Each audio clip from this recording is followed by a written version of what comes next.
Dito nga kapag nag-loan ka ng 15,000 pesos, ang babayaran mo lang monthly ay 753 pesos. At pwede ka pang pautangin ng up to 50,000 pesos. At pinakabongga, same day mo din daw matatanggap ang ilo-loan mo dito. So ayan, mukhang maganda itong pinapakita ng ads na to online. At I'm sure kapag nakita nyo din yung ganitong ads, ay nako, hindi na kayo magdadalawang isip, baka i-install nyo na din dahil sa ganda nung ipinapakita at ino-offer. Kaya yon, wag na nating patagalin pa, simulan na natin yung pagre-review dito sa my loan app na to. So ito, hindi ko alam kung matagal na to or bago. Ito nga currently ay may 4.7 na ratings, pero wag muna kayo mag-i-install at wag muna kayong magda-download. So bago ko sabihin itong loan app na to, ay ayan, kung bago ko pa lang dito sa my YouTube channel ko, ay wag mo kalimutan mag-subscribe at pindutin mo na din yung notification bell para lagi kang maging updated sa mga next uploads ko. At syempre, sumali ka na din sa aking GCash giveaway. Every month yan.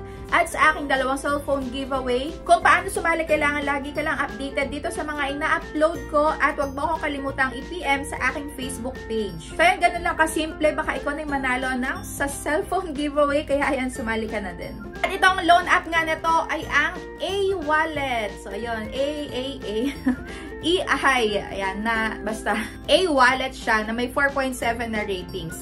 At eto nga ang kanilang ads na pinakita ko kanina. So kung ito 15,000 pesos, i-divide natin sa may 753. So pinakalalabas dito is para siyang aabot ng 20 months mo siyang babayaran. Itong 15,000 pesos na to. So yun, lagpas siya ng 1 year. Kaya i-check na natin dahil ito ay too good to be true. Pero baka legit, i-check pa din natin. At ayan na nga, na-install ko na nga. Mabilis ang review na naman to. Yan. A-Wallet, at eto na yung pinaka-homepage niya. So, nakita nyo ba yan? Pera 247. Parang yung A-Wallet, hindi siya totally yung pinag-a-applyan natin. Doon sa may loob nung A-Wallet, meron siyang mga iba't ibang loan app na pwede nating pag-applyan. So, ito pala yon yung A-Wallet. At ang una na nga lumabas dito is yung Pera 247 na ayun, kaka-review ko lang nung nakaraang araw. Magkaka-sister company pala talaga sila nung mga to, yung mga nasa ibaba. At itong si Pera 247, base doon sa may nakaraan kong review is, ito ay legit na meron ka matatanggap na harassments at kukontakin pati yung mga hindi mo nakalagay sa may contact references. So, itong Pera 247 is meron tong nakaseparate na loan app. Kaso nga lang, sinesearch ko na ngayon is hindi ko na makita. So, ayun, alam na natin agad kung ano nga ba itong si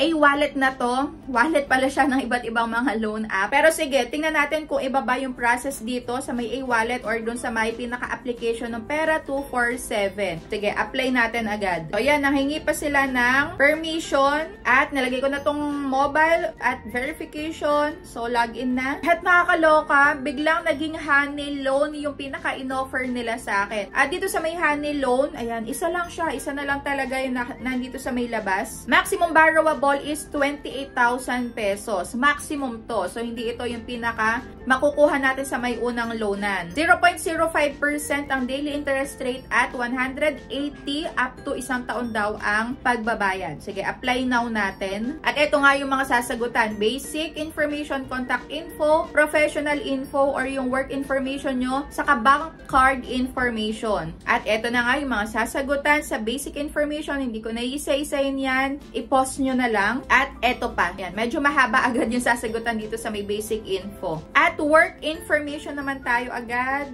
At ito lang yung mga sasagutan. Ayan, stop nyo na lang din ulit. At ang contact information, dalawa lang. Contact references, dalawa lang ang hinihingi nila dito. Ayun. Mukhang paunti ng paunti, ano? At last na, bank card info na agad. So, ayun, di ba? Ang bilis lang din ng process na tong app na to. At ito, akala ko naman wala na yung pinaka facial verification, pero meron pa din pala. Ito na. Ito na yung pinaka-exciting part. So, ang honey loan, aprobahan lang naman ako sa 3,000 pesos. At ayun, 120 days ko siyang babayaran. Grabe naman to. Handling fee or service fee na 1,350. Napakalaki, grabe. At ang marireceive na lang natin sa may 3,000 pesos is 1,650. Ayun, naglagay pa sila ng interest na 10 pesos. pesos pero halos laki nung handling fee. At meron nakalock dito na sa pangalawang loan is 26,000 at sa pangatlong loan is 28,000 pesos. So, yun. Pero dito, kung ikaw, i-apply nyo pa ba itong loan app na to, itong application natin? So, ako is hindi ko na i-click yung next step kasi ayoko magbayad ng loan app na sobrang laki ng nakakaltas. So, yun talaga mamumulubi yung makakapag-apply dito, yung maa-accept agad itong loan na ganito. At chinek ko nga itong kanilang privacy policy kung saan tong company naka-under. At ito ay naka-under sa may 888 Beauty Shopping Limited Partnership. At chinek ko nga ito sa may SEC kung naka-register sila sa may SEC. So, walang lumalabas, no records found. At chinek ko din itong settings. So, wala ditong delete account or cancel account. Wala ditong cancellation. So, ayun. Kung nakapag-apply ka na dito agad, hindi agad-agad mabubura yung loan app mo or worst, hindi talaga mabubura. So, i-check natin ngayon itong mataas na ratings nila, kung ano nga ba yung mga nakalagay dito. So, dito ako lagi pumupunta sa may most critical, kung ano ba yung mga talagang na issue na na-experience ng mga tao. So, dito nakalagay, ayan, walang hiya na app to, kinukuha lang mga info at tatawagan mga kamag-anak nyo pag di kayo nakapagbayad. Eh, yung nakaltas nila, mas malaki pa sa loan nyo. Tama naman din. At next, don't borrow money from this app. The interest is too high compared to what they have shown in the app. So, dito, hindi pala nila dinidisclose talaga kung ano yung pinaka-actual amount na mare-receive at yung actual amount nga talaga na repayment. So, wala tayong nakita doon kanina. At ayun, mas mataas pa nga daw yung interest kesa doon sa may na-disburse sa may account mo. At ayan, hindi magandang mag-loan dito. Just collecting personal data. Ayan, please cancel my loan. So, hindi na po ako mag-avail. Salamat. So, in short nga talaga, wala. Hindi ito maganda. Talagang hindi maganda dahil ang laki nga ng makakaltas. So yun, nakakalungkot lang din na kapag yung iba na-accept na agad yung pinaka-loan nila dito na hindi naman talaga nila gustong mag-loan. Pero ala, na-accept nila. Ayan, nakakalungkot pero kailangan bayaran kung magkano yung na-disburse dahil pinakita naman nila kung magkano lang talaga yung mare-receive. Pero naipagpatuloy pa din ng iba. Kaya ayun, ingat-ingat tayo sa may pag-a-accept. Make sure lang na nakikita muna natin yung loan details. Ayan, yung pinaka-repayment. Yung due date kung kailan dapat bayaran. Dahil dito nga is talagang legit na makakatanggap ka ng multiple calls and texts from different numbers at kukontakin pa nga daw yung kahit na wala sa may contact references mo. Kaya kapag ikaw nag-a-apply ka nga ng loan online, i-limit mo lang yun nando sa may phone book mo. Make sure na ang ilagay mo lang is yung kapamilya mo, nanay, tatay, ayan, ate, kuya, kapatid, or yung talaga malapit sa inyo. Para kung maharas ka man, ayan, ma-text man yung